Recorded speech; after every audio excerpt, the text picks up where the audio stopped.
Pag-usapan natin ngayon ang viral na post ng isang sikat na artista sa social media. Ito si John Arcilla. Matandaan ko, siya ang bida sa pelikula ni General Antonio Luna. Nako, isa sa mga pinakamagandang pelikulang Pilipino na napanood ko. Mr. John Arcilla. Okay. Itong post niya na ito, December 22. So, magpangatlong araw pa lang ngayon, halos 1,000,000 na ang views. So, palagi na itong isinishare sa social media. Okay, tungkol ito sa hirap ng buhay, ang kanyang post. Basahin ko ha. Hindi ako nagyayabang na mas mataas ang kita ko sa average na wage earner at saka mas maraming Pilipino.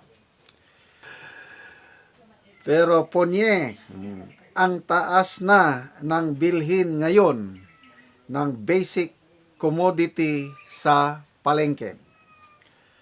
Mga 5 to 6 years ago, yung 3 to 4 na libo pang isang linggo na, grocery siguro ito, 3 to 4,000 pesos pang isang linggo na, kasama na doon ang gulay, isda at karne.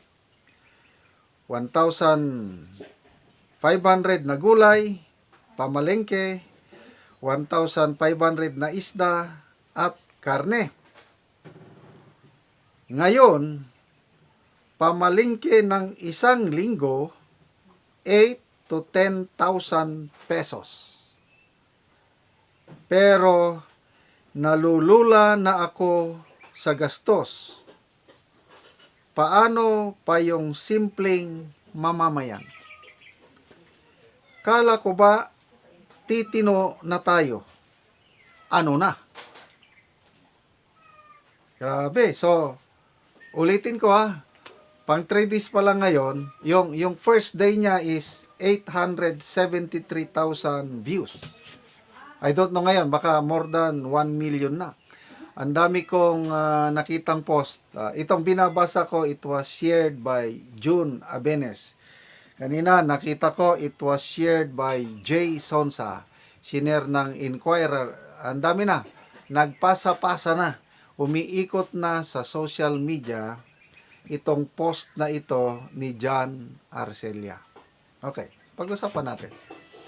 Oo nga naman, matagal ng artista ito, ulitin ko, tandang-tanda ko pa yung mga eksena, yung pelikula niya, yung General Luna. Alagang makatotohanan yung pagganap niya doon. So, at least artista siya, may naipon siguro. I don't know ngayon kung kumusta ng kanyang kalagayan sa buhay, but I believe na nasa mas mabuting kalagayan yung financial status niya kaysa yung ordinaryong Pilipino. Kaya tanong niya sarili niya, maganda yung ano niya, hindi siya nagmamayabang, na mas malaki ang kita niya kaysa sa ibang Pilipino. So, ibig sabihin, meron siya. May panggastos. Kaya lang, hirap na siya. 5 to 6 years ago, ano yan? Diba? Panahon pa ni PRRD. Mapagkasya niya na ang 3 to 4,000 sa isang linggo. Ako rin, damang-dama ko na rin yung pagtaas ng presyo. Ulitin ko, may paborito kong isda. Tanggigihon ang tawag dyan sa Mindanao dahil mataba, mura. Nasa 80 to 100 pesos per kilo ang tanggigihon. Mga 3 or 4 years ago. Ngayon, wala na. Nung huling bumili ako, naging 220 na ang kilo eh. More than 100% na ang pagtaas. Gulay. Nako, halos hindi na ako bumibili ng gulay nagtatanim na lang kami ng gulay. Mabuti sa amin, may konting farm. Kaya, ano na lang, may sayote kami. Pumupunta ako sa Talandig, Tin City, yung tinutulungan nating mga katutubo doon ng Talandig. Nako, pagbisita ko doon, ang daming gulay na ibigay.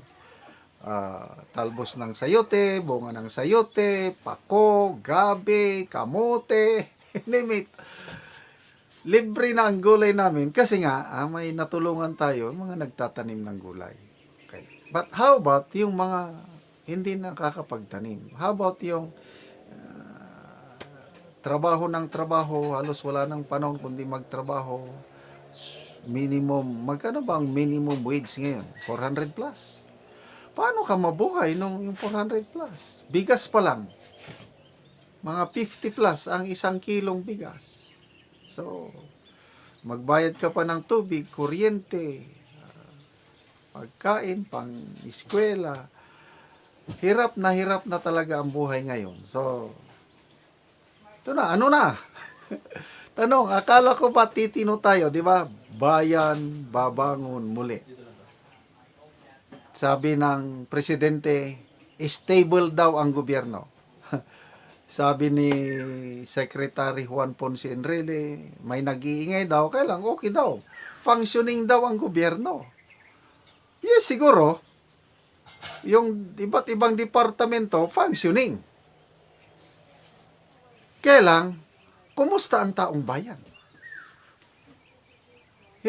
Yung Pulse Asia Survey, yung 4th quarter survey nila, ang pinakamalaking concern ng mamamayang Pilipino ay yung inflation, yung pagtaas ng presyo ng bilihin. Kaya negative 80% ang net satisfaction rating ng gobyernong ito when it comes to controlling inflation. Kaya mismo ito, pati artista nagre-reklamo na. So artista ito, may konting naipon, hirap na paano pa ang ordinaryong Pilipino. Tapos, yon pa, budget, nako, billion, 6.3 trillion pesos na budget. Anong ginawa nila sa budget? Sabi ng mga kritiko, the most corrupt budget sa history ng bansa. Kasi sabi ng mga obispo, pari na nagrally noong December 23, a very self-serving national budget.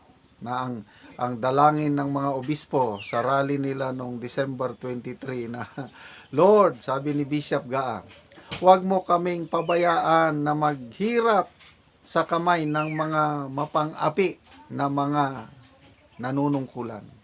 Deliver us from this evil. Deliver us from this darkness, sabi ni Bishop Gaang. Yung Bishop Cabillas ng Iglesia Pilipina Independente, sabi niya, sana magsisi na ang mga nanunungkulan sa gobyerno.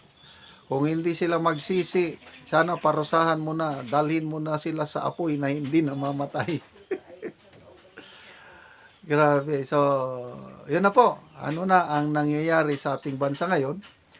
Yung budget natin, I don't know kung anong pipirmahan na daw ng Pangulo ang budget sa December 30. Ano nang mangyayari sa PhilHealth? Zero subsidy.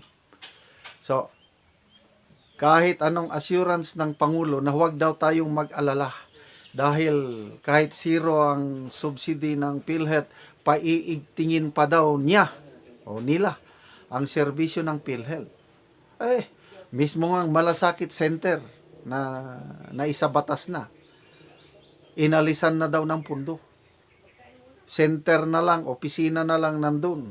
Pupunta ka, kailang hindi na kagaya noon na fill up ka lang ng form. Konting interview, yun na. Proseso na, makakatanggap ka na, wala ka nang alalahanin. Ngayon daw, inalisan nila ng pundo yung Malasakit Center. Nandyan pa yung center sa mga ospital. Pwede ka pang magpunta, kailang hindi ka tulad noon.